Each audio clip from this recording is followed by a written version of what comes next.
Have you ever been on a team that feels like it is just circling, doesn't have a mission, doesn't have any focus? Is that frustrating? Today, we're going to talk about how a simple technique that I use called start, stop, and continue will help alleviate some of that frustration. Stick with us. Welcome everybody. Welcome everybody. Welcome everybody. Welcome everybody. Welcome everybody. Welcome everybody. I am your host, John Espinosa. I am your host, John Espinosa, to the Leaders Leading Leaders podcast. Hey everyone, John here. Welcome to the Leaders Leading Leaders podcast. Looks a little bit different in the background, right? Well, I am traveling this week. I'm in Dallas-Fort Worth for some meetings with an association that I've been a long time member of, transitioning from the vice president role to more of an executive advisor role, and spending a lot of time with the team this week, going over strategy, going over direction, doing a recap of where we've been in 2024, and setting the foundation for where we're going in 2025. And many of you that have been a part of maybe a relationship, or another organization, or even in your family, and you don't have a clear direction of where you're going. You don't have clear goals of what you want to achieve. Sometimes it can feel like that bird circling in the sky. Feelings of frustration, feelings of complacency start to surface. And when those begin, you need to pause a little bit and take a look at what you currently have, what you need to maybe start, and what you need to continue. And that's what we're going to be talking about today, is a simple technique that I use with the teams that I work with, individuals that I work with, called start, stop, and continue. But before we dive into the content for today's episode, I want to welcome all those new listeners out there. Thank you for joining us. Welcome to the Go Be Great community. Thank you for taking the time, your energy to spend with us. And for those continued listeners out there, I always appreciate you tuning in. We record this thing 3 times a week. Make sure that you're subscribed. This season, we're going to talk about teams. Everything about teams, how teams set goals. And teams, just don't think of them as in a formal sense, like in a work environment. If you have families, they're your team. If you have a significant other that you're in a relationship with, you all are a team. If you're a small business owner, that's your team. If you're a student, I'm sure that you have group projects that you work with. That's a team. So in the broader sense of teams, that's who I'm talking to. That's who this episode is for. As we dig into setting goals, making sure that the team is unified for a single purpose. Maybe that's to complete a project. Maybe that's to live the best life that we possibly can live. Maybe that's to grow our companies. Whatever that goal may be, it's important that in a team that we're working towards something, and we all have a common understanding of the direction and the steps that we're going to need to get there. So around this time of year, we've either started, if you go through a fiscal year plan, we've started the fiscal year, or we're ending the calendar year. So we're getting close to that November, December timeframe. And what's right around the corner? January. What happens in January? Everybody starts their New Year resolution. So I want to get a jump start, because if you wait till January, what happens? Everybody else has that same energy. Everybody else has that same focus. We have a lot of distractions upon us this time of year. I am always looking for an edge. And if you can begin to start planning for 2025 today, that just gives you a leg up on your competition. So today we're going to talk about how to start, stop, and continue the things in your life. 1, to remove the distractions. 2, to make sure that anything that's working or that we're building upon, those strengths, we continue. And then what are we missing that we need to start? And that's the foundation for the technique start, stop, and continue. So let's kick this off. So when I normally work with people, I ask them, what do you need to start? What's missing in your life? And again, it all goes back to goals. So you need to sit down, identify a goal or 2. I don't like to do more than 3. We get overwhelmed when we get more than 3. I'm always in the rule of 3, the law of 3. I like to keep things simple in my approach. So write down a goal, not more than 3 goals. That's going to give you some direction on what you need to start.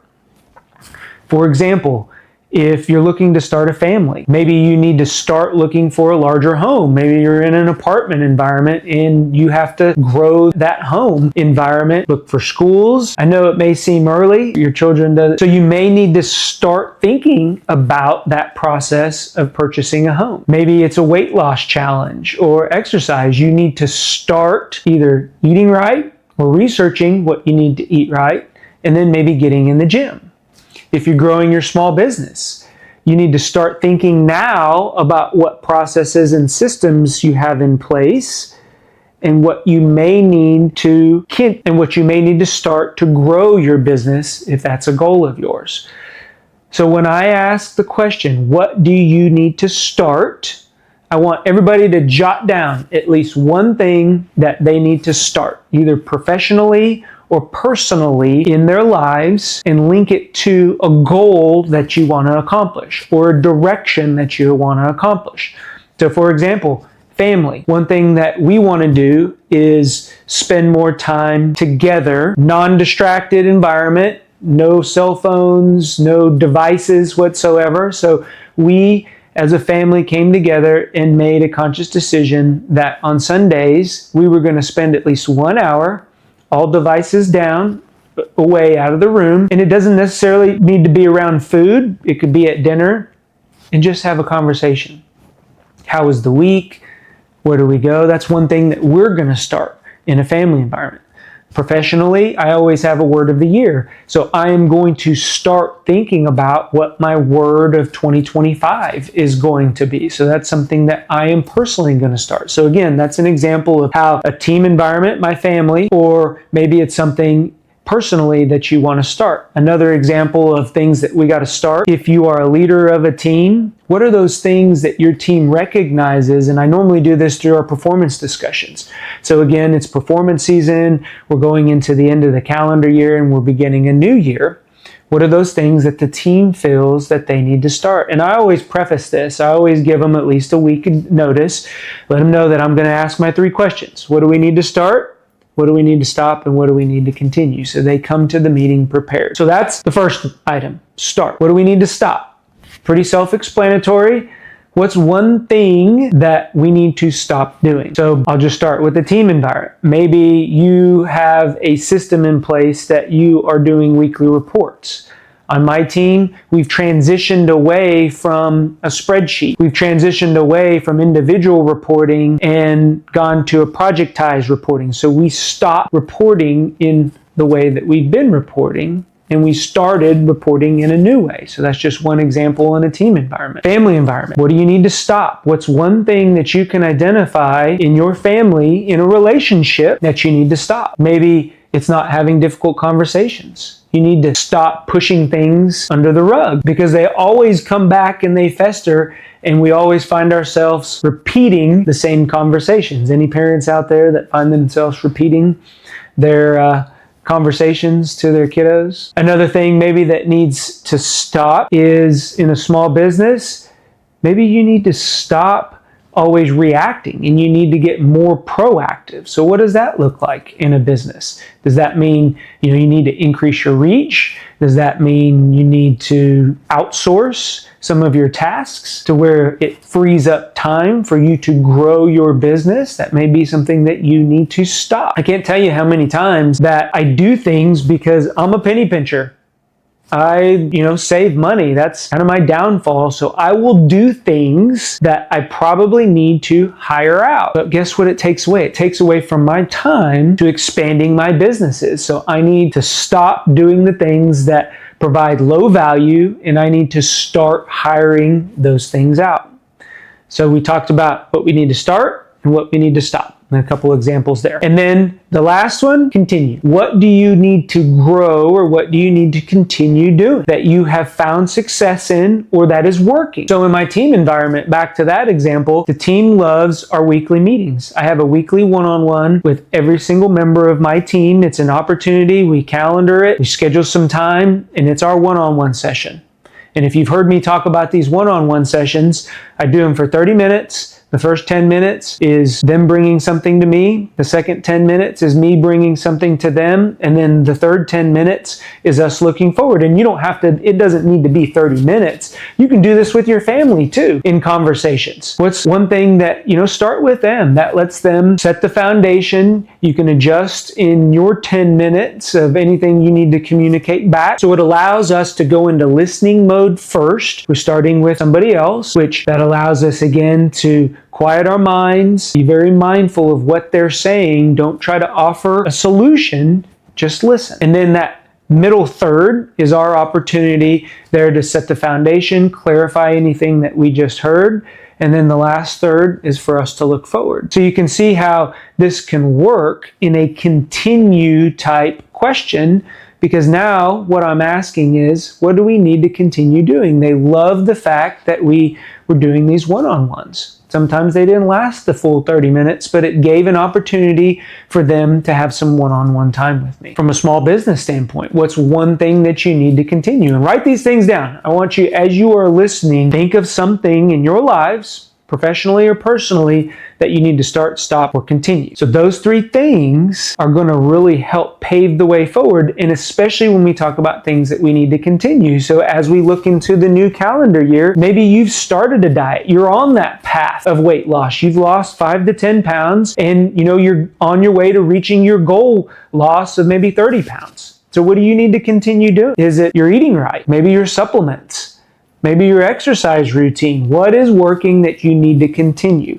One of the things that go along with that growth mindset is making sure that we don't change everything. We just tweak one or two things within our routine, and that's what helps us gain that momentum. So when you think about things that you need to continue doing, make sure that they are things that are working for you, but they're also building momentum. Because as we run out of motivation, we look for opportunities to continue that momentum. So the things that we continue, make sure that they're building momentum. One of the things that I really like to do, and you all know, I journal quite a bit. I write them down, put them on sticky notes. Put one thing you need to start, one thing you need to stop, and one thing you need to continue. Put it on a sticky note, put it on your computer screen, put it on your bathroom mirror, put it somewhere where it's visible. Put it on the back of a door, in your car. I don't know, wherever you spend the most time, it's in your face. So that way, it's a reminder. This is what I need to stop. This is what I need to start. And this is what I need to continue. Those three things are very simple ways that you can create direction, you can continue momentum, and you can make sure that you are on your way to creating those habits that are going to have long-lasting impacts on your lives. I appreciate you all joining me today. If you found value in this podcast, I'd appreciate if you'd share it. Maybe you know somebody that needs a jump start to their new year, and this technique can get them on their way. I hope this helps somebody today. Go be great. I hope this helps somebody today. Thank you for tuning in. I believe in you. You can change. Go be great. We'll talk to everyone later. Bye-bye. If you like what you're hearing, do us a favor. Click on that subscribe button. Give us a thumbs up or leave a comment. That lets us know that what we are putting out benefits you. If you want additional information or resources or learn how to work with me, head on over to thejohnespinosa.com, because when we become better versions of ourselves, it helps us get others to where they're going. Go be great. Talk to everyone later.